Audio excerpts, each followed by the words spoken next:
একটা যুদ্ধ, কিন্তু ফলাফলটা কি আসলে জয় পরাজয় মাপা যায়, নাকি এখানেই বদলে গেছে পুরো শক্তির খেলা?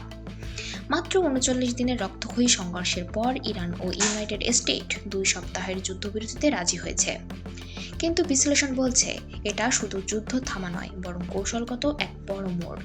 প্রেসিডেন্ট ডোনাল্ড ট্রাম্প যেখানে ইরানকে ধ্বংসের হুমকি দিয়েছিলেন, শেষ পর্যন্ত তাকেই ইরানের শর্ত মেনে নিতে হয়েছে। কেন?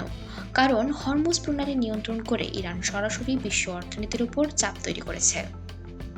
সামরিকভাবে যুক্তরাষ্ট্র ও ইসরায়েল আঘাত হানলেও ইরানের মূল শক্তি, ড্রোন ও মিসাইল সক্ষমতা অক্ষতই থেকেছে। বরং এই যুদ্ধ ইরানের ভেতরে জাতীয় ঐক্য আরও শক্ত করেছে। অন্যদিকে ইসরায়েল তাদের ক্ষয়ক্ষতি আড়াল করার চেষ্টা করলেও বাস্তবতা স্পষ্ট, দীর্ঘমেয়াদে তারা চাপে পড়েছে।